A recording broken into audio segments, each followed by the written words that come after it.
The oxygen is running low, and if we don't depressurize soon, we'll literally explode. But before we do that, we return to you now in your moment of need to spout deep knowledge about inane topics of our choosing. Welcome to That Could Be a Topic. I'm Campbell. I'm Rhiannon. And I'm Allie, and we are on our 6th episode. Welcome! Like 7 months in. And by goodness, things sure are different, huh? From the last time that we recorded, huh? Uh-oh. Things are only getting better in the world and as we go on through life. Yeah. What was the world like the last time we recorded one of these? We're famous now? Well, the last time that we recorded, we're famous now. Oh my God, and the world continues to be good. The world. And all of our topics will, of course, not have anything to do with that. The world is safe and healthy. With the world in general. Yeah. We'll talk nothing of the world. Yeah. I don't know how to give a shit about that. I don't know how to give a shit about the world. Okay, anyway. Yeah, I'm going to start. There's a first time for everything. I'm sure you've done it first. I haven't. Never once. But right now I will. All right. So I'm going to bring a topic today that I know for a fact will make you, audience, very angry. It will make you angry and you will not like to hear it, but you have to hear it because this is something that you need to accept about me. She has a special organ in her body that causes her to say things that make people exceptionally mad, including the two other people on this call. I'm about to make Rhiannon, Campbell, and everybody who's listening exceptionally mad. My topic today is about how I really like to read the end of the book before I read the book. And do you mind if I just jump in right at the beginning? Do you mind if I just jump in with a little quick anecdote right at the beginning? Because I've seen Allie do this actively. I've actively watched her do this thing that she does, where I'll describe something and she goes, "Oh, cool." And then we'll literally pull out the book, flip to the end, and read the last, 10 pages in front of me, taunting me almost. It's inane, it's insanity, it's cruel, and I think it's a war crime. Yeah. It's just that I, as a child, would get very mad when I think a great example would be like... You've been burned before. I've been burned before. I've been burned by the English language before.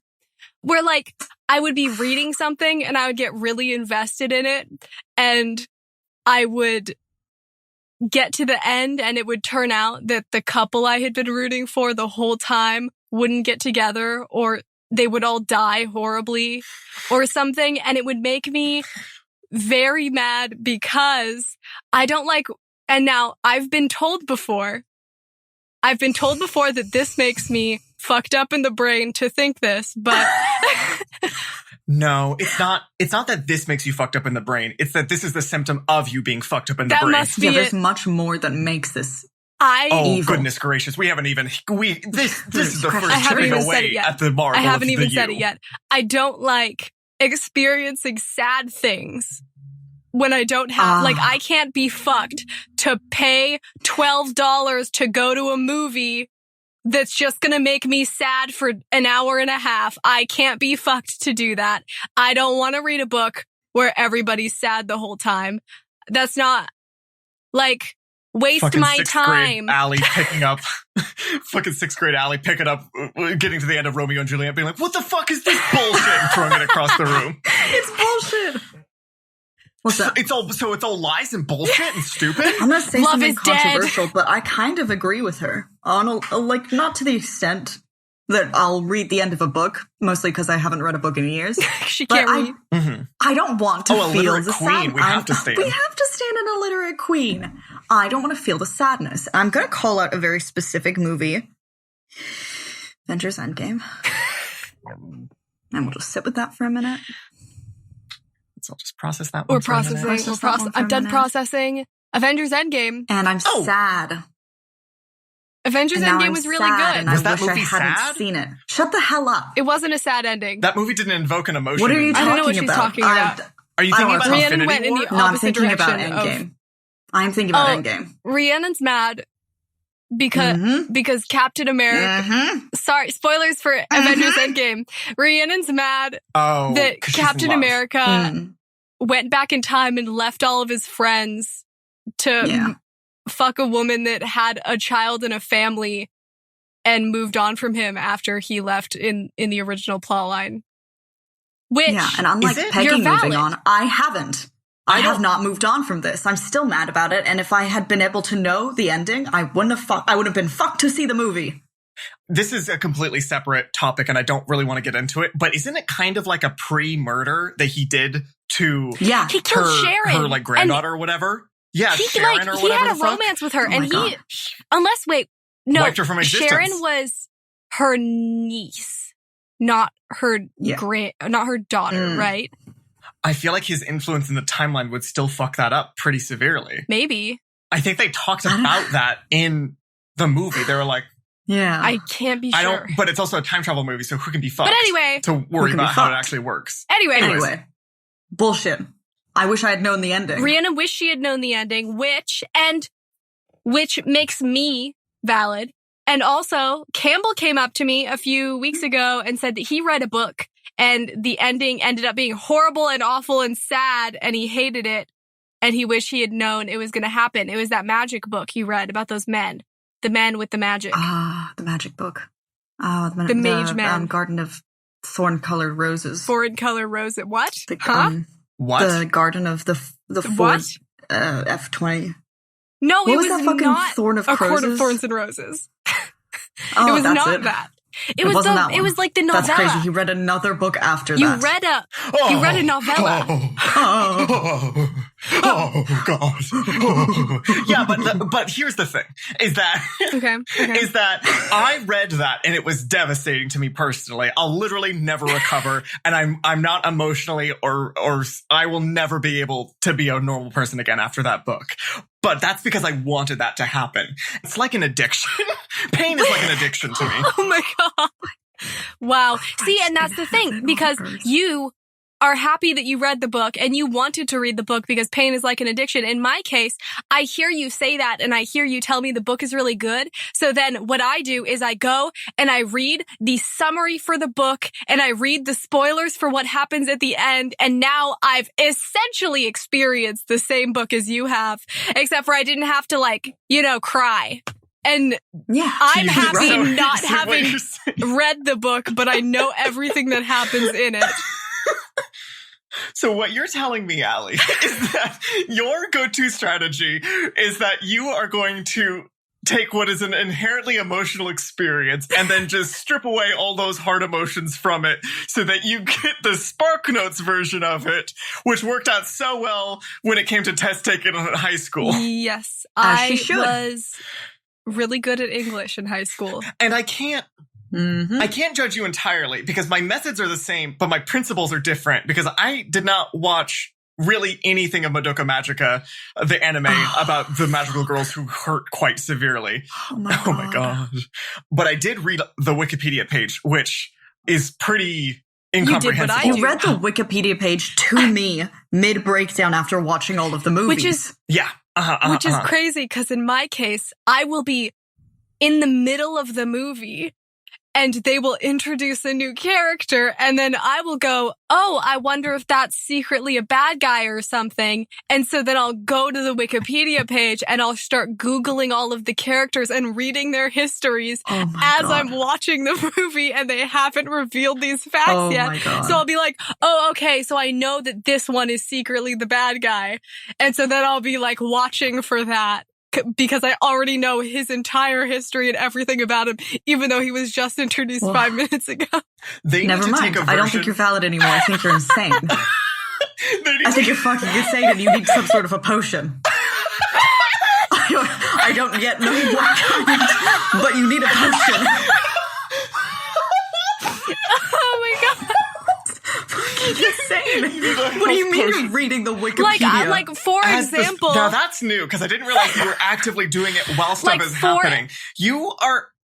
Oh, I feel lightheaded. For example, Jesus Christ, I feel lightheaded. I've been watching Elementary, which is I didn't really have anything to watch, so I was watching Elementary, which is the modern telling of Sherlock Holmes where Watson is a woman and it's just a crime drama TV show. It's nothing. But I was watching it and they introduce Sherlock mentions that he has a horrible, sad past about a woman named Irene. And so then what I do is he says that, and then I go to the Wikia for elementary, and then I click, oh, Irene Adler, and then I read, oh, it turns out that she's secretly this person, and then I Google like, oh, Sherlock Holmes, and then I find out everything about him and about his brother, even though I haven't even seen the brother yet. I just did this like 2 days ago. I went through the entire Wikia, and I read about all of the main characters and their entire histories, so I know everything about them.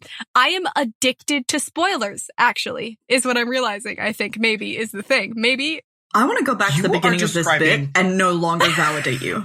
You are now completely off your side. I was feeling a lot more open-minded at the start of this, and I have gone in the course of like 7 minutes to hating you now. I want to rip and tear. You are describing the media equivalent of chemical warfare. Yeah, actually. Oh my God. That's exactly right. Because, okay, I will do something similar, but only when I know I won't watch the show. Like, there are shows that I just know that I'm not going to watch, but I want to keep up to date with them and like watch clips from them and that kind of stuff, just so like I can talk about them. But because I just don't have the time to like watch every single show, and I don't have the patience either. So I'll do that same thing, but not in the middle of me actively watching the show. I want to know what's happening, you know? I don't like being in the dark. I don't like Then watch the show. But then I have to wait. Wait, you're telling me I have to wait 2 seasons? Is it because it's all mystery and you don't want to Google it? I have to wait like 2 seasons to find out what happens to like whatever character instead of just checking right now so I know what happens to the character so I don't have to like wait, you know? Effort. So is it impatience or is it anxiousness? Hubris. What is it's hubris? It is the root of all sin. Well, so then pride. I guess not in the same way. I've also like, and I guess this technically isn't the same, but like me and Campbell are both watching The Boys right now, and I know that The Boys is based off of a comic book, but I hadn't read the comic book before I started the show. So I spent 2 days straight just Googling on Wikia and Wikipedia like everything about the plot and all of the characters in the comics and the show. And then I watched several 5-hour-long full history of the comic books and every character's backstory. Just watch the season finale. Wait. She hasn't fucking watched the finale, but she's watched several 5-hour-long videos about the show. I'm not actually caught up with the show because I got distracted doing that instead. Looking up all of watching the analysis videos. That's longer than most of the episodes. That's longer than like the episodes are like 45 minutes long. That's like 6 episodes of The Boys you could have been watching. Mm-hmm. I want to know what happens. I love spoilers. Whenever someone's like, "Oh, this movie is so crazy and it's like got a crazy twist," I'm like, "Well, what's the twist? Tell me." And if you don't tell me the twist, I'm going to fucking Google it because I want to know the twist before I watch the movie. I guess my question is, what is the origin of the sickness of your mind? What is the inception point that caused this personality trait to develop? And now that's interesting because Rhiannon and I have looked into this. We've delved into the egg of my heart, my would-be self before. And we've looked deep into my soul to try and figure out what it is. And I think I've narrowed it down to a book by a woman named Ali Condi, and it's called Matched. And I read it. My mom gave it to me when I was in like, I think it was like late elementary school or early middle school. It's like one of those YA romance novels. And in that book, the plot is basically that everybody is matched with their soulmate and at like a big ceremony. And so the girl goes and she gets matched with her best friend, but then it turns out there's like a glitch and another guy flashes on the screen. And that's like the mystery is like, oh, who's the other guy? And this book made me so mad as a child because I loved the best friend that was like supposed to be like her soulmate or whatever, you know? And he was like super nice and he like took her on dates and stuff. And then she ended up running into the other guy that she was like matched with. And it was this fucking homeless dude from the woods that was like trying to break out of their government, because obviously it's like a corrupt government sci-fi novel. And so he's like, I see. Yeah, he's like the crazy bad boy, and he's cool, and he hangs out, and he like, I don't remember a lot about the book, but I remember like that it made me so fucking mad, because in the end, she ends up dumping the super nice best friend for some bad boy that she barely knows, and she runs off with him. And as a child, I was so betrayed. And I was so betrayed by this woman who had written a book who had the same name as me. And she had hurt my little baby soul by making the Xander character sad, because I love the Xander character. And so that was like the start of it. And I think was like, that's like my first memory of being so pissed off that I had wasted my time reading a book that had an ending that I fucking hated. And after that, there were other ones. Like there's a book called Shiver. And in Shiver, it's about werewolves. And there are two love interests. And I think at the end of one of them, she ends up like sailing away on a raft with the wrong werewolf boy or something that isn't her boyfriend. And then there's like a, just stuff like that. Not just cute. I never finished that series when you're sailing away on a raft. Because it made me so mad. Sailing away on a raft with a werewolf. I like read the first one of that series, and there were two more, and I was like, "Fuck you!" And he was like refused to ever read the next two books in the series. There are two things about this, though, that I want to say, is that sometimes I very much can relate to this, because I have also read books where I got to the end of it and I was like, I cannot believe I wasted my time getting all the 500 fucking pages I had to get to this point, to find out that the lady assassin saves her boyfriend by sucking the poison out through her, she saves her boyfriend by sucking the poison out through her, I mean, don't make me say it, but like, I mean, she sucks the poison out through her, through her coochie. Oh my God, yeah. No, I'm just hoping she literally this isn't fucks real. the poison out of her boyfriend. And that was the conclusion of the book. Is this real? This is a real book I read. What the fuck? Cool. I'm just asking for like a friend of mine who I know would be super into that book. What is that called? And are there like, is there like a movie adaptation? Movie adaptation? Because she can't read. Because I can't.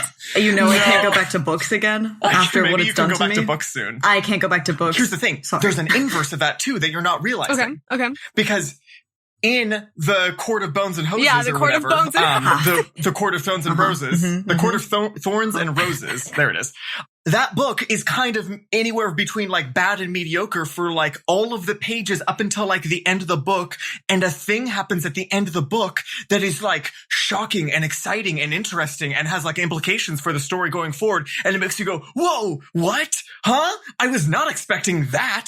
That was exactly not what I was expecting out of this book. And if you read that at the end, then it would ruin it for you, because it's like a shocking, interesting surprise that makes the rest of the story leading up to it better retroactively. But the experience of going from the first joke's on you. I've already read all of the wikias for the Court of Bones and Hoses, and I know everything that happens in the plot, and I watched several analysis videos that review. Campbell just made a very pinched face. As I can only describe it as smaller than normal.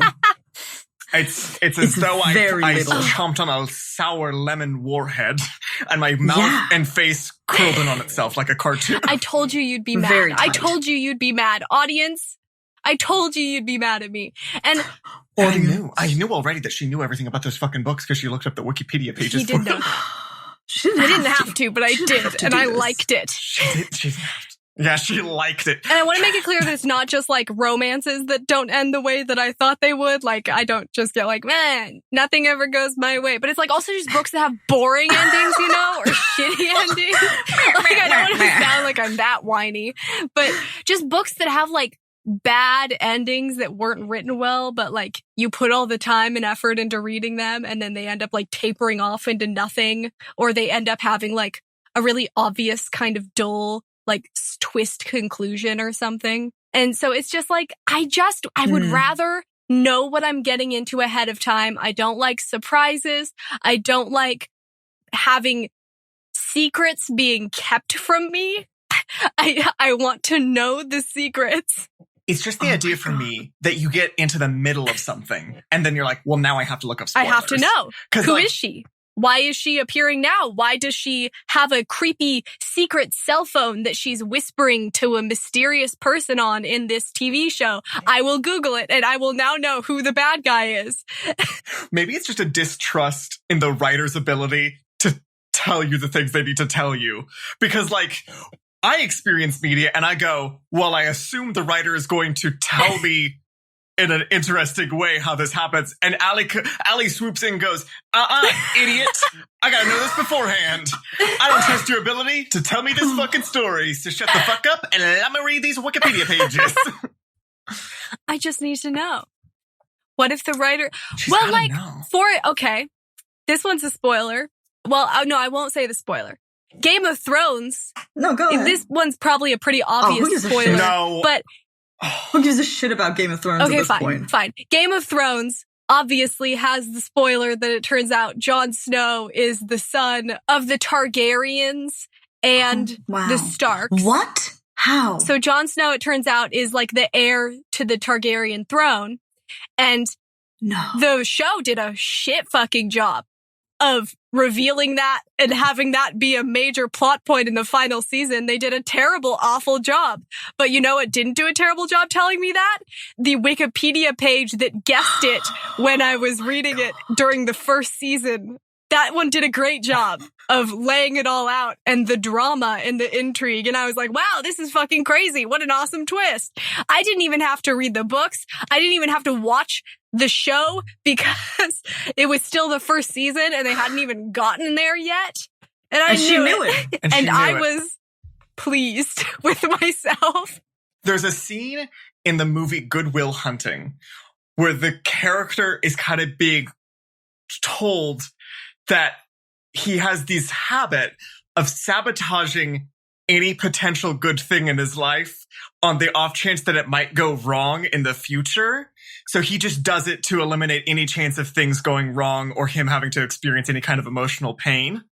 I find this to be an accurate parallel. And the only reason I know about this scene is not because I've watched the movie, but because I did look up the Wikipedia page to Good Will Hunting and read the description of it. Oh my God. So I don't know if I'm a hypocrite. The two of you. The fucking pair of you. Rhiannon's the only normal one that just doesn't do this. I just don't consume media in the first place. Media. Can't be heard if I can't watch or read. She can't see and she can't read. Interesting. She has peace in her mind and heart. The only one. I am a living proof of ignorance is bliss. I don't know who the fuck Jon Snow is. And I can't be fucked to learn. Well, yeah. Couldn't be fucked. I fucking wish I was Rhiannon. God damn it. That would be I wish I insane was to have my head so empty of thought and feeling. I have elevator music going on in here, and I'm experiencing pure bliss. And Avatar The Last Airbender. Oh, Avatar The Last Airbender. The guru that Aang does talk about releasing yourself from all earthly pleasures. Oh, so that you earthly can pleasures transcend. of And knowledge. Rhiannon came out the pussy like that. Yeah, instead of drinking that like fucked up banana soup or whatever, I just have a bunch of banana Laffy Taffy, and I experience happiness. Now, do you think that the banana soup he was drinking was the thing that let him do that?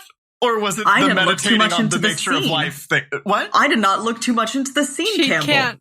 Oh my God. I'm going to take it at face value. She's even farther gone than I could have ever imagined. I don't know what symbolism is, and I won't try to learn. Wow, I am simply we are looking and consuming things on a surface level. Have you ever thought about writing a book, like a self-help book? I have never thought. Goodness gracious. Goodness gracious, I wish I was you. That's insane. We're like the three pillars. It's a pure relaxing Campbell experience. believes in symbolism. I'm in denial about symbolism, and Rhiannon just chooses not to accept it and process it. She has no ability to understand it. She has no capacity to understand it or believe in it. And through her ignorance of it, it doesn't exist. Wow, really incredible stuff, Rhiannon.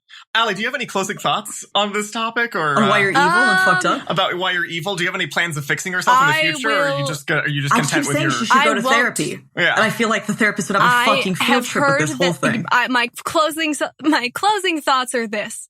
I have heard that the series Gentlemen Bastards is very good, and it's a book series, and I plan to read all about the plot and the ending, and only then will I purchase the book in hardcover and read it. Once I know everything about it, and everything that happens in it. And that's all. Hardcover, huh? Interesting. Do you mind if I cap this off real quickly with my thoughts? I feel like if you went and saw a therapist, you would start talking and within 2 minutes, their clipboard would burst into flames spontaneously. Oh. Yeah. Like divine intervention. like That's definitely symbolic like Moses or or whatever seeing the burning bush speaking in the voice of God.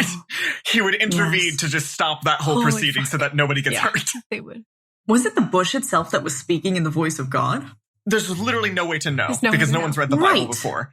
Anyways. I can tell you a good place to get the Wikipedia cliff notes page. for that.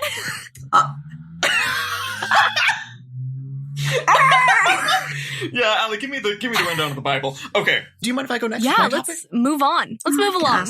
I don't know. I have a topic that I think might invoke even more anger and distrust within our friend group. Now that the audience and our good friends are all angry and we all hate each other. They're real frothed up. They're starting to tear apart their rooms. And that's really appropriate. Because Allie got them warmed up, and now I'm getting into the section of the podcast where active physical combat is starting to be initiated. Okay. Where you are going to start finding weapons and start battle with. You have to start People fighting. are turning on their friends and family. Yeah. This podcast is the equivalent of the sound that happened in the first Kingsman movie that makes everyone start murdering each other. Yeah. Yeah. So my topic comes from a terrible night that I had at one point in time where I got distracted doing other stuff late at night. And so I had to do laundry super late. And I had all of my pillowcases were soaking wet. And so I had to sleep that night with only 2 pillows. I had to sleep with only 2 pillows that night. And I thought I was going to die. I was pretty convinced that my time had come and that this was the end for me. That there was simply no way to arrange my body in a way that it could be supported by only the feeble weight of 2 pillows. May I ask how many you normally use? Double that, 4. 4 pillows. 4 pillows. And so On my the bed topic with today you. is really about what is the proper way to organize a bed and more broadly a bedroom. Okay. Interesting. Well, I think I should start this off as someone without furniture. Yeah, that would be, I'd love to hear what you have to say. This is a continuation from the last topic, how I don't absorb media or anything like that. I try to emulate that in my day-to-day life. You can't see it, but I'm sitting in a pure white room with one piece of furniture that is also pure white. I have a wall the size of a window, and I look outside, and there's a pure white balcony. And there's beautiful, pure white clouds. And past that is just more white. She lives in purgatory. She lives in purgatory. Do you guys She's know been dead for about years. the movie Coraline? Have you seen the movie Coraline where she goes to the edge of the world and it turns into white and then she goes back around? That's how it is when you walk around my apartment. All terrifying. I sleep on a king-sized bed, a white bed frame. I have hundreds of sheets. I have a fitted sheet, then a sheet that goes on top of that. Then I have a soft, fuzzy blanket on top of that. Then I put my weighted blanket. And on top of that, I have a big gray duvet. And on top of that, another blanket. Wait, the weighted blanket? Where are you in the pile? sandwich? I am between the fitted sheet and the first sheet. Damn, you sleep under one of the sheets? Because I have the fitted sheet that goes... What? I have the fitted sheet that goes over the mattress. Yeah. Okay. And then I'm there. Okay. And then there's a sheet. Okay. A blanket. Okay. A weighted blanket. All right. A duvet and another blanket. Does your house have air conditioning? I would start... Okay. It that does. makes sense. I would start suffocating immediately. And how many pillows do you have? That's crazy you would say that. Oh, do you want me to answer that? Well, I should probably mention all of my sheets are white or gray.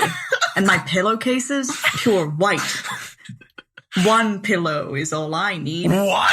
I have 1 pillow, extra firm. I sleep on my extra firm mattress, and I have 1 pillow that is extra firm. And I sleep with a stuffed animal. What are you Rhiannon saying? You know when I sleep with a stuffed animal. I have no need for extra you know pillows. when Aslan the lion was sacrificed on that stone table in Narnia? Yes. That's what absolutely. Rhiannon sleeps on.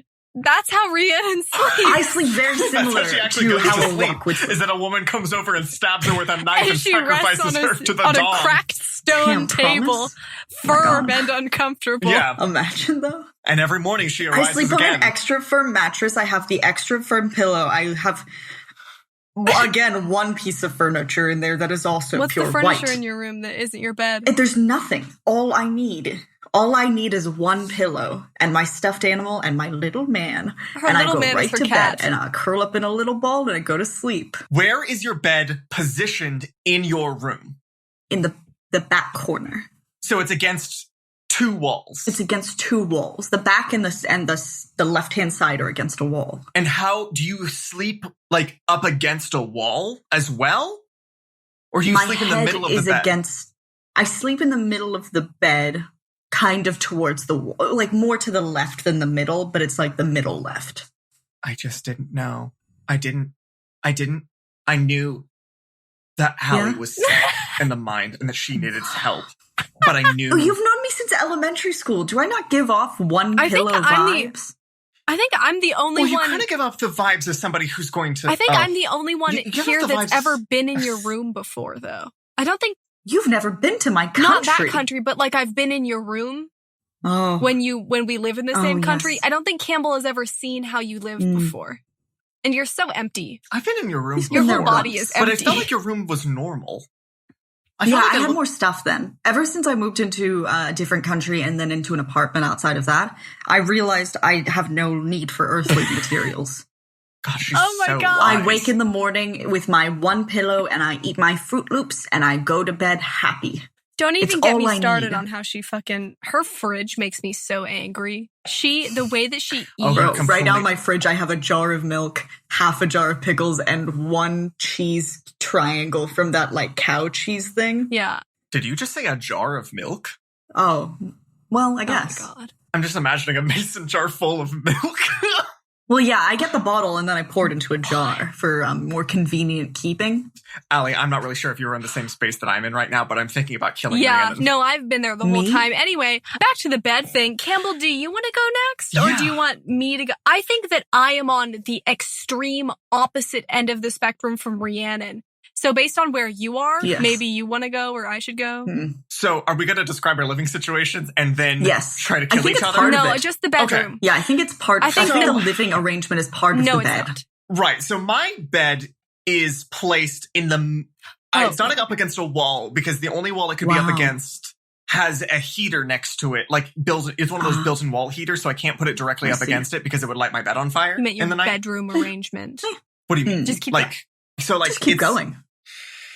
So I sleep with a fitted sheet, me, big blanket, and 4 pillows. Okay. Jesus, that's it? Yeah, because, like, what's the rest of the shit for? What's it for? I think I know what your problem is. You don't have enough security in your living space. See, I sleep against 2 walls and I'm tucked in the corner and my bed frame has little, like, walls like I'm in a crib. And then to the outside of me where the exposed space is my little man who will come into the topic later. Yeah, okay. And he protects me from any outside sources. And then I have my stuffed animal and 17 blankets that weigh me down and I am in a ball and I'm comfortable and cozy and secure. But you sleep in the middle of a floating bed in the middle of a floating room with 1 sheet and you need 1 million blankets or pillows to shield you from the outside world. It's not about shielding me from the outside world. It's about keeping me strong. It's about keeping me strong and ready for combat. What do you mean strong? How do you actually sleep with 4 pillows? Why do you need to be ready for combat? Like a goddamn sarcophagus. How do you sleep with 4 pillows? What's the position? Okay. You are encased in a sarcophagus, like a goddamn King Tut. And if somebody tried to attack you in the night, you would be completely unprepared. You are like I would feel fucking sitting in the middle of the dining room table, and ready for slaughter. I'd just be under there. You are ready to be murdered. You are like Aslan. You are ready to be murdered. If I heard the sound of a man breaking into my house, it would take you 45 minutes to get out of bed because you would have to untangle yourself like a mummy. And I would just have to spring out of bed like I'm like a Wallace and Gromit spring-loaded bed. And I would launch up with a knife already in hand because it's tucked between one of my mini pillows. I just want to know, because I know a thing or two about pregnant women having, I'm not going to say that I haven't been one. I don't want to give away the ruse. The pregnant women will sleep with a pillow between their legs. Do you do something similar because you're... No. Okay, well, the pillows really aren't there to keep me protected and strong against nighttime opponents. Oh, so you're a fucking liar. Interesting. No. So the whole thing about before how you were strong and safe and I was in a sarcophagi, that was a lie. It's because my body is already, my metabolism is high. My body is ready for combat at basically any point in time. So I can't have a lot of sheets on there to keep me all tangled up if I have to jump out of bed. But the pillows are there because I use them to construct a boyfriend in the night. Oh, it's because he's lonely. I use them to construct a nighttime boyfriend homunculus out of pillows. Oh, homunculus. I have to create a pillow homunculus in order to sleep peacefully. I see. Why don't you just get one long pillow? What do you mean? Like a body pillow. You can just get one long one with an arm that you can tuck into. Time. You're not going to You've tried so many times that you're not going to trick me into buying a body pillow, Rhiannon. You're not going to trick me into buying a body pillow, stupid. I swear to God. You know they have some of Bayonetta. There's no body pillow big enough for my huge body. He is very long.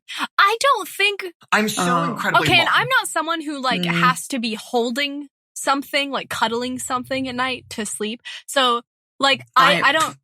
I see a Well, and you'll figure out later why I'm like this, but I wouldn't imagine hugging a body pillow while I was sleeping. Well, is that true, Allie? Is that true that you don't have to hold something when you go to sleep? Don't. Shut up, Mom. True? Stop. Is that true? Anyway. But yeah, so I don't think you would really need it to be the length of your body unless you felt the need to press your entire body against a pillow for the entire night that you're sleeping, you know? I mean, really, ideally, if I had a pillow that pushed back. Oh, I want a pillow that fights back. I want a Newtonian pillow that has equal and opposite reactions. I want a pillow that has that has a metal skeleton core. I want a Wolverine pillow that has an adamantium inside. Oh my God, maybe you should just get a big dog. You need a dog, maybe. Oh, Campbell needs a dog. Maybe your issue is that you own a cat and you deserve to have a big husky. You need a big boy, big dog. I'd love that. I have no patience for dogs, though. They would so friendly. I couldn't do it. I couldn't raise a dog. Rhiannon's face just crumpled like garbage. She looks like she's about to cry. I feel like I'm about to cry. Okay, Allie, so describe your living situation. Yeah, so I've got probably like I said before, the exact opposite situation from Rhiannon. My bed is also in the back corner so it's against two walls. However, I have a fitted sheet and a regular sheet, which I sleep on top of. Because I would never put my body under a sheet. That would feel disgusting and terrible and cold. Okay, she's insane. Hold on. Wait, I'm not done. What do you mean? Then I want you to be done. The fleecy under blanket that will keep me warm in winter. On top of that is my duvet for the weight. And then on top of that is another fleece blanket. And that one is the one for my cat to knead on while I'm sleeping so that she doesn't fuck up my duvet. And then if it's extra cold, I might have another one just for fun. I have 6 pillows on my bed.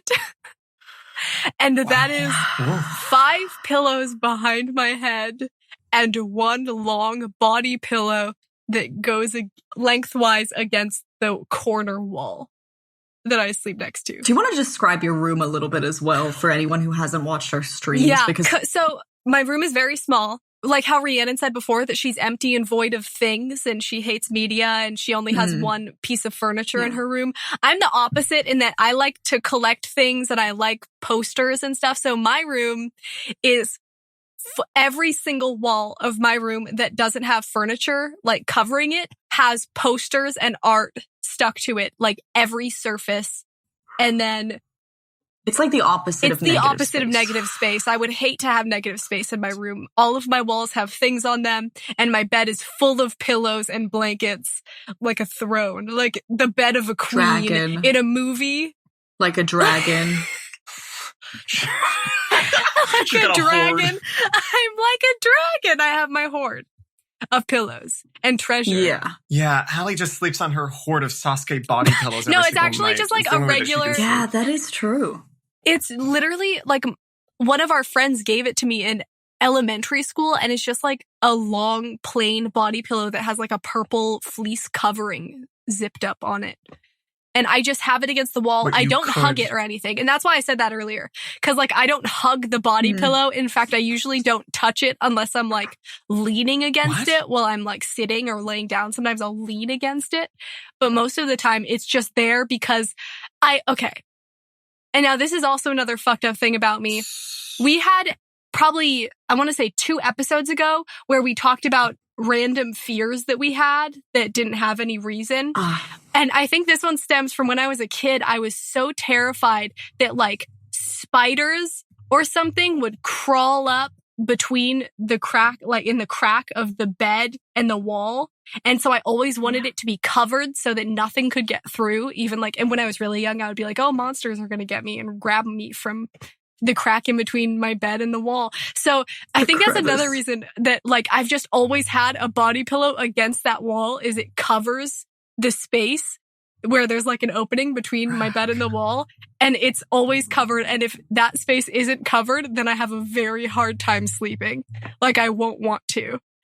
I have to wash my body pillow and make sure it's fully dry and put it back on my bed before I go to sleep so that that space is covered with something. I'm getting a real Castaway vibe from this. Like, Allie, the idea of this, like, I feel like I would be more comfortable with it if it did have an anime boy on the pillow. But instead, it's just a completely plain, regular pillow that Allie treats as her sacred protector that stops her from getting attacked by the wolves that are going to creep out from the crack in her bed. You could put Sasuke on it. I could get a Sasuke body pillow, but then I'd have a Sasuke body pillow, you know? What is the downside? Right. Literally, what is the downside of that? Yeah, I'm listening and I'm understanding. I'm comprehending. I don't get it. No. I'm more in the Rhiannon camp of keeping things. I feel very in the middle between you two, or I have like things in my room. I don't live in a white void, but I also can navigate the floor of my room that is not covered in like knickknacks and things. I love things. I like stuff. And this helps inform my sleeping situation as well. Because like any disruption in this pattern of sleeping is unbearable for me. Having to sleep with 2 pillows and I couldn't construct my boyfriend homunculus, it was awful. Wow. How was I supposed to sleep without my pillow boyfriend? Do you have it like in front and behind of you? So there's 2 pillows that are behind my head and then 2 pillows that are kind of like stacked on top of each other like pancakes. Like and you hug them? And then I kind of like lean my body and head in the nook that they create with their L. It's like an upside down L that I create. That's interesting. All of my pillows are behind my head. All 5 of them. I see. I see how. And wait, all 5 of them are behind my head. Wait, how do you? Are you just like vertical? Are you I'm just not sitting laying straight on up them and all. sleeping? I mean, they're literally like behind. Like if I'm not directly, I usually at max I'll sleep with my head on top of 1 to 2 to 3 of them, and the rest will just be behind those, leaned against the bed decoration. thing. It's like I can sleep easily with 1 or 2 pillows. Like if I'm in a hotel or I'm staying at somebody else's house, I can fall asleep with 1 or 2 pillows with ease. But I choose to live like this. I could sleep with nothing, but instead I choose to sleep with 6 of them. My only kryptonite is I have to hold. If I go to a hotel or anything and I don't have my sacred stuffed animal, I will have to hold a pillow. I must be holding. Here's something as well. I'm going to say a number, and it's going to be the amount of minutes it takes for me to make my bed when I make my bed. And I want you guys to also say a number. Okay. Like you have nothing on the bed. You have been given all of the pillows and sheets that you need to make it. How long does it take? 2. Oh, probably 5, like 10. 5? Probably 10, right? I say 5 minutes. Do I have to put the fitted sheet on as well? Yes. I'm weak and frail. It's really hard 7. for me to get the fitted sheet on my bed. I have to like... It's very hard for me to get the fitted sheet on my bed. Because most of my beds, like, I tuck in the sheet that is on top of me. Like, I've got the fitted sheet, and then I've got me, and then I tuck in the first sheet. The rest of the sheets simply sit on top. And then every morning I wake up after I've done a rolling hurricane type deal and I have to remake my bed. Do you take what? No, so I was gonna ask, like, do you take an injection that paralyzes your whole body? Because if I slept in your guys' sleeping situations, I would wake up in like, you know, like at fancy restaurants how they take pasta and they like twirl it up in like the tuning fork or whatever, and they turn it into like a little knot on the. It would look like that. Tuning fork. I know what I said. Yeah. Well, you're not wrong. I guess you're not wrong about the tuning fork thing. I don't think it's a tuning fork, but some kind of big fork that they use to spin the pasta around and around. That's what my body and living situation would look like if I woke up with that much stuff. Yeah, I kick and punch and thrash. Okay, all right. You're attacking the night. Yes, I have a dedicated spot where my little man lives, where he sleeps, because he doesn't like being too close to me when he sleeps. Because he would be struck violently upon the neck and body. Before I fall asleep, he'll sleep on my neck or my chest, but then he'll go to the dressing gown that I put in a pillow formation for him. So that's another thing. I have also my fluffy dressing gown that he adores so much, and I put it into a beautiful square plush pillow shape, and he sleeps on that. Gown. It's a robe. It's a dressing gown. But no, I do often wake up and like one or two of the sheets will be less on the floor now that I've got my bed as a full extended king, queen, whatever. Yeah, well, you have those fucking. But they will. You got those bowling alley bumpers on the side as well. No, only on the sides that don't matter. Okay. Yeah, only on the sides with walls, essentially. And I guess the foot of the bed. It's really interesting that you brought that up, Campbell. I have had this, actually, I recently bought a whole new set of sheets for my bed that's like the fitted sheet and the one in the duvet. And I've suddenly, this hadn't happened to me before this, and I don't know if it's because it's not tight enough or what, but I've been having this issue where my blankets don't like roll off the bed or anything, but when I've been twisting in my sleep, it's been pulling one side of the fitted sheet, and the fitted sheet will just start to like come off the bed on one side. And then also I started noticing that I guess like I move around enough that my bed, like the mattress will start to like scooch off of the thing that it's sitting on. And I'll have to push my mattress back to the center of my bed sometimes because I'll like have accidentally moved the whole thing over to the left. Maybe you're the one that thrashes but and my kicks blankets and don't go tears. I was anywhere. just imagining like Allie's bed on like an opposite wall than what it normally is, like when she wakes up. Like she wakes up and it's been moved across the entire bed, room. including the frame. Yes. Yeah. That's insane. Oh my God. It's just, there's no peace is the thing. Is that I cannot reconcile the idea of sleeping in your guys' sleeping situations. There can be no peace. How long does it take you to fall asleep? That's a good part of this. How long does it take you to fall asleep? I could fall asleep right now within 20 seconds. If I close my eyes for too long. I'm with that.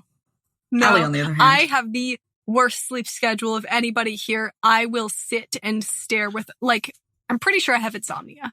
I'm kind of pretty sure. Pretty sure, yeah. I will have to force There's myself to of stay up for point. 24 to 48 hours just so that I can go to sleep at like 10 o'clock or 11 o'clock. Insane. Insane of you. No, I curl up under all of my blankets with my stuffed animal and I'm gone. Wow, I'm out. That's insane. I can't. But I don't know. Here's my thing. I don't know if I sleep well, though. I can sleep at the drop of a hat, but I don't know if I stay asleep. So maybe if I kept adding layers until I suffocated during the night and I didn't get enough oxygen and I couldn't wake up, maybe that's something. Crazy. That's crazy because I The difference can't between you and then Allie and I is you're a sweaty man. Oh, and you sweaty can't man. stand the sheets. What Sweaty if man. I'm trying You to should get one of those air-conditioned beds.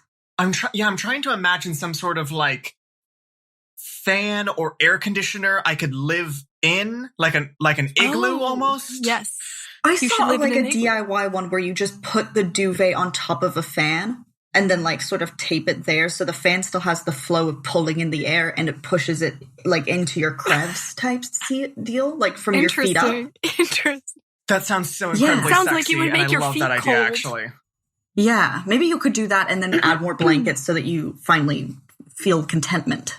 maybe I'll try to just like change my whole biology so that I'm cold like a lizard. Yeah, and maybe that'll fix it works great for Allie and I. Yeah, it seems like it's working out pretty good for you guys. What's our conclusion here? Have we come to any kind of a conclusion, or is it just that I find hatred? Campbell, I'm right. Might be the only one that's right. Actually, it's Campbell. I'm right. Campbell has a reasonable. I am the balance in the force between Campbell two. has a reasonable balance of blankets and pillows, and Rhiannon and I are on the two opposite spectrums, and we're both evil. I look at Campbell's apartment, and I can't imagine having to navigate things like a side table and a lamp.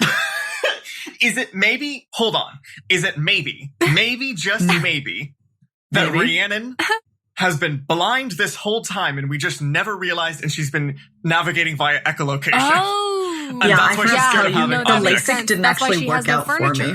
That's why she I have doesn't no have furniture, a fridge. because I'm so scared I'm going to bump into him. Huh. Yeah.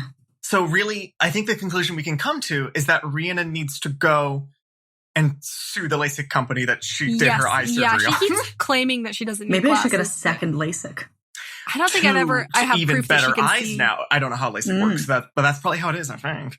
I should get a third. I'm going to shut the fuck up now, I think. Good and job, I think, Campbell. Rhiannon, let's hear about your little man. I want to hear I've about the man. been alluding throughout the podcast that there's been a sort of an invasion within my home in like a man form, and I don't want to say he's the love of my life and I could see myself spending the rest of my days with him. I don't know. He's a cat and his name is Jonesy. Wow. I love him with all my heart. Wonderful. It's feller. wonderful. And I will He's my say little orange boy. that Campbell and I have been cat people and we've owned cats the whole time. Rhiannon was the last one in the group to get a cat. Never had a cat, never spent more than like 24 hours with a cat when at other people's homes. Had dogs all my life, and not even just dogs, but big dogs. Big, huge, humongous dogs. 90-pound dogs. And now I find myself watching the floor because despite the lack of furniture, at any moment I could be standing on my little man. And I am in a living hell. I have never experienced fear like this. He could be anywhere. Sometimes I will just be sitting peacefully and I will hear a meow and I don't know if I've accidentally trapped him in a room.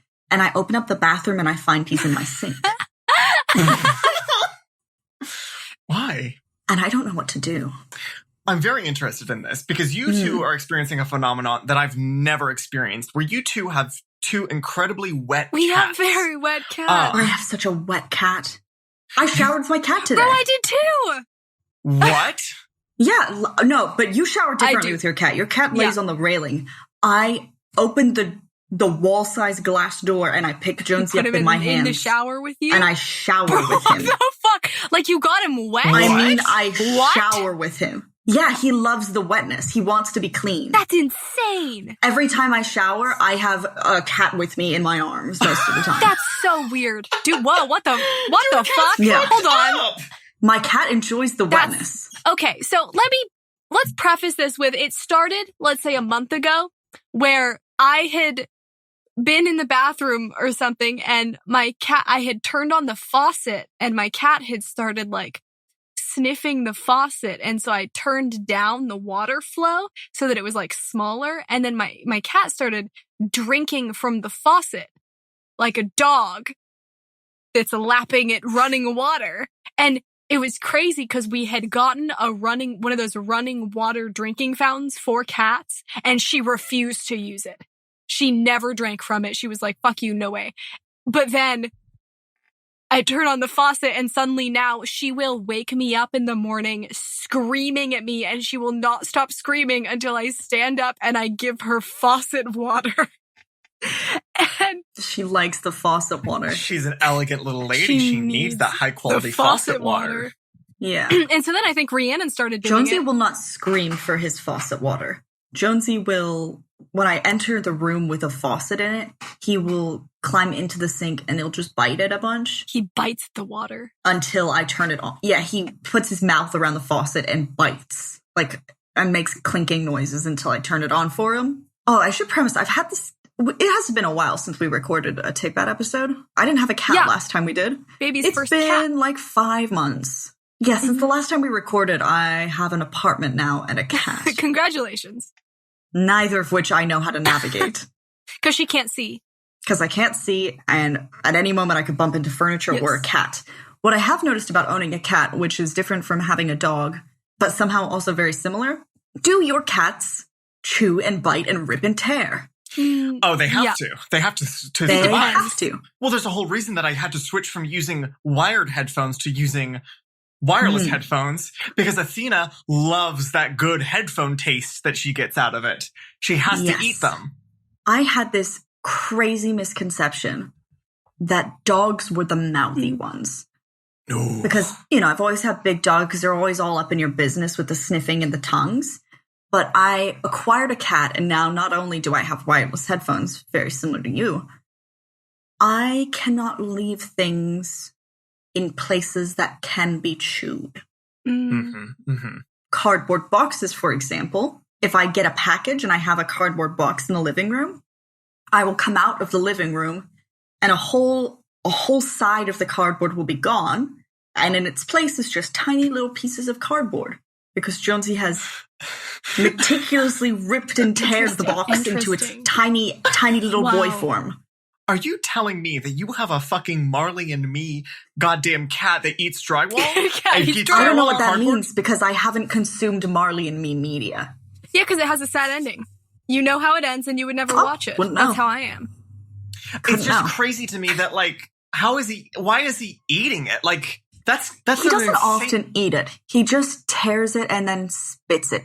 Interesting. My cat doesn't chew, but he does like it that a lot. She doesn't when she was younger, she would chew on headphone strings and things like that. But now that she's older, she has chilled with that a lot. But she loves to burrow into my drawers when she can get them open. She will, in the night, she will dig all of my clothes that have been meticulously folded out of my drawer and push them on the ground so that she can sit inside the drawer instead. And she will also push things off of counters. She loves doing that, but she doesn't really eat things. Jonesy will knock cardboard off of counters, but not items. Again, if I leave a box on the counter, that's no longer on the counter. Athena has chilled out significantly since her younger days. Because she's stuttering at this point. Rhiannon, that's also, Rhiannon got a kitten. And we both have older. Yeah, he's 7 months old now. You have a male kitten, and we both have older female cats, which is also an interesting difference. Yeah, I don't know if there's a difference in the behavior between the man and the woman. Girl cats are but bitchy. I care so much more for the male animal. I think the male animal is the superior of them. Now, let's just move right past that. No! Absolutely not. I love my little boy. I would also love a little boy to love. I would never. Yeah. I'd love to have a little guy like how you have, but I don't. Get a little golden retriever. I have this mean older woman that lives in my house. I prefer angry female pets. Yeah, you've got a cougar. But no, she... I do have a cougar that lives in my house. Athena has chilled out significantly in her old age. But the thing is that she still has things that she does that drive me just absolutely batshit wild, and I don't know why she does them. My favorite thing of hers that she does is that, you know how a human being will fall asleep at night? Definitely. You know how I go to lay down. We just talked about our beds. I go to lay down and sleep at night. And Athena Athena gets an alert on her smartwatch that she has. And it says, "Oh, it's the singing hour. It's the time for our song." And then she decides that at the instant I lay down, and it is at no other time, because at this point in time, it's happened so frequently that I can fucking carbon date it. Oh my God. Anytime I lay down in my bed, it's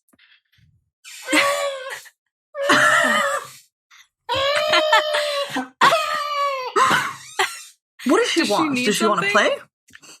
She needs to be heard. The people need to hear her voice. She's a revolutionary, and I'm playing the role of the bourgeoisie in her life. Interesting, right? She'll do that for about 10 minutes or so and then jump up on the bed, and it's time for her to sleep as well.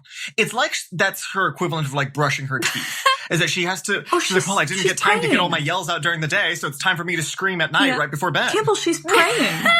Oh my God. She's got her nighttime prayers. You forgot about your cat is a Christian. Wow, I didn't think about my incredibly Catholic cat that I must have. Oh my God. That's crazy. Oh my God. cat. That would explain the prayer beads. That would explain the prayer beads, the right? she She's always a carrying rosary? around a rosary in her one paw. Yeah, there we go. It would explain the habit as well that she always wears. Yes. Oh my cat is God. a How nun. she is dressed like a little nun. Oh my God. Can you please get your cat a little You nun can buy outfit for a Halloween? little cat nun outfit. Why would I need to buy her a nun Please. outfit? Of She already course, wears of one, I course. guess. Oh, that's right. I'm sorry. Well, like, it I would should be a buy her a little funnier priest one. outfit, though. Oh Could my you God. imagine? Oh my God. Could you that would be imagine with like the scandalous. collar, the fun That little would be collar that so they wear? good. Is that Oh my because God. do they wear a fun little collar because they're in like a? Yeah, I know exactly where you're going with this, and Do the they answer wear it is because yes. they're like in like a Yeah. like a? Someone with calls God? it They're God in like a more of very like a special kind of domineering relationship with God. perspective. Yeah, it's a very one-sided relationship where Well, very there's one-sided, very submissive The boss. relationship Yeah. with God. yeah, very You would say submissive you could say that relationship. I the would say. priests are often submissive. Do you think that I could go around wearing a chain and lock collar and say that I'm in a very special relationship with God? Yeah, I think you could do that. I don't see why Do you not. think that would give off the? Do you think that would be? I think incredibly that would give confusing or off the wrong or exactly right the type signals? of idea that you want it to. As long as you're wearing the As outfit. long as you're Because if you're not wearing like a cute little outfit, people are going to be Color confused by coordinated. the God. Anyway, back to the so cat. back to the cat. The I cat. consider Back to me The cat. having I a consider cat that as now. part of this Anyway. topic because it relates to pet play. So I'm considering that as no, part of the this pet play topic. doesn't count as part of the topic. Good We're moving grief. on. My cat, It when I doesn't. go to It does bed, not count. she Oh will my God. scream at me if I don't. My cat's actually an evil bitch. Now that I think about it, she will your cat's scream a at son of me a bitch. because she wants me to carry her to bed. She does not want to walk across the floor. She wants me to take her from the door. She wants me to take her from the faucet in the bathroom to my bed. And she wants to then sleep on my bed with me also there. Or else she will be very mad and Now, she what is will yell. what's the problem here? At a I'm certain confused. What's point, the issue? it's less about trying to stop your cat's bad behavior. Because I've said this before and I'll say it again. You can usually get cats to, in their lifetime, stop doing about two things. On average, there's about 2 things you can teach them to stop doing. And anything else, it's pretty up in the air if they'll remember or give a shit.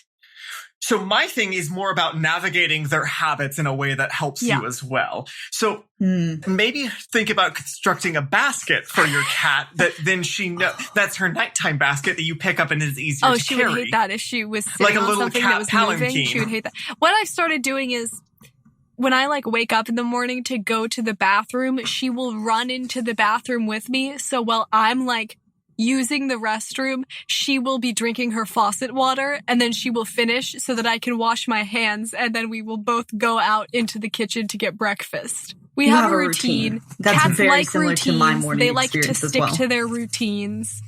I also turn on the faucet when I use the restroom in the morning. So to Cats speak. love the bathroom. Cats are really into the bathroom. They love the Yeah, bathroom. cats love the bathroom. Some cats prefer to have their water in the bathroom than next to their food bowl.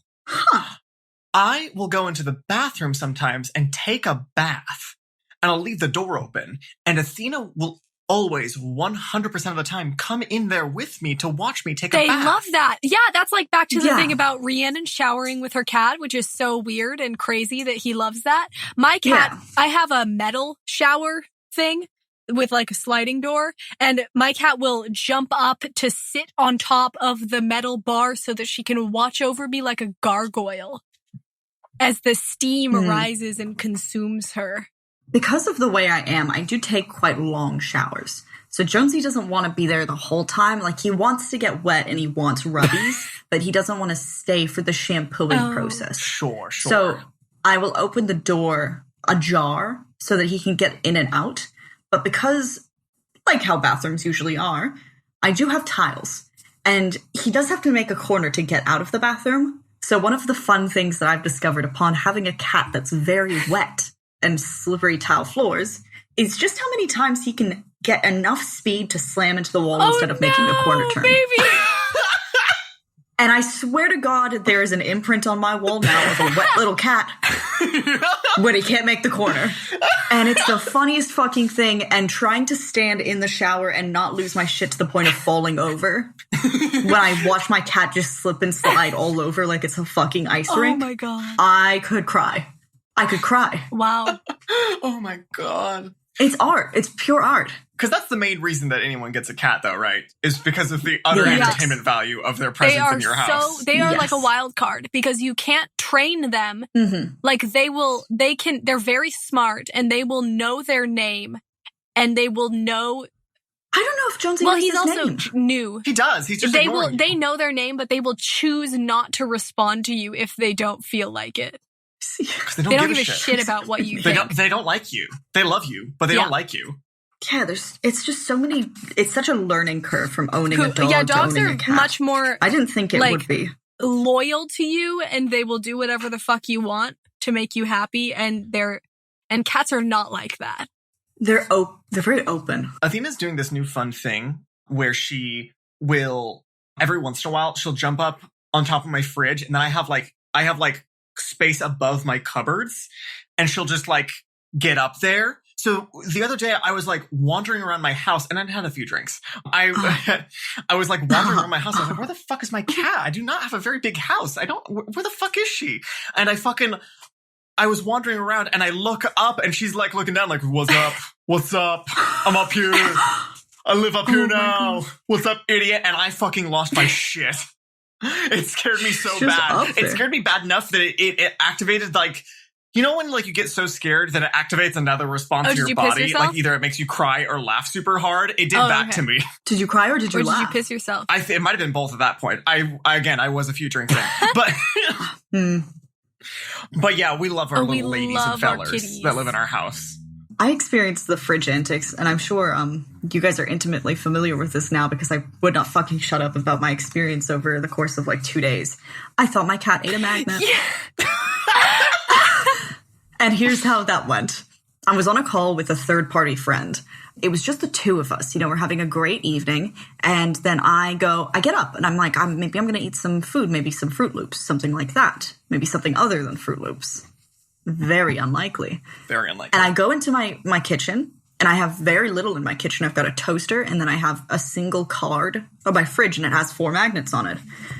And beautiful there's only 3 magnets. A single white card. It is with a pure white on. card. It has 2 words. It was a card from my coworker, and it says "Let's quit," and the rest of it is pure white blank. And I have 4 magnets on it. And then I looked at the fridge, and there were 3 magnets. And I went, "Oh, humana. Now that's not good." The magnets are very much cat-mouth sized, and Jonesy, as I have stated, is a very mouth cat. He loves very to tactile, very much wanting to swallow. He's got an oral sensitivity. Yes, he's got oral sensitivity. Say it again. Don't repeat whatever him. The fuck that means. He needs Sensodyne for his goddamn oral. Did you mean fixation? I think he did. That's insane. Anyway. Please continue. That's fucking insane. Yeah, so I thought he swallowed a magnet, and this was at like 8 o'clock at night. So my immediate response is, my cat has eaten this magnet. What do? I panic. So I get on Snapchat. I bring the person I was talking to into the call, and I bring my father into the call. I'm like, hey, Dad, you've never met this person before. My cat swallowed a magnet.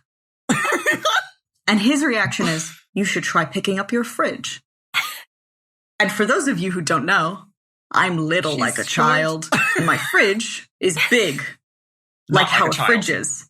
Not like a child. So I spend the next hour with my phone propped up on a water jug, stacking books under my fridge so that I can get underneath it and check to see if there's a magnet underneath there. There wasn't. I look under the couch. There wasn't. I check my entire goddamn apartment. There's no magnets. Where the hell's the magnet? I pick my cat up. I put it against the fridge. He doesn't react. I think a little bit more about the implications of me putting a cat with a potential magnet against the fridge, and I don't do it again. I go to sleep, not knowing. And my thought is, I'm gonna have my father come over tomorrow. He's gonna help me search the apartment. If I can't find the magnet, I'm gonna take my cat to the vet. My dad comes over the next morning. It was under the sofa. It was there the whole time. Just didn't see it. Just didn't spot it. Oh my God. But no, for a good 24 hours, I was 100% convinced. Oh my God, I forgot to mention, I kept checking his litter box.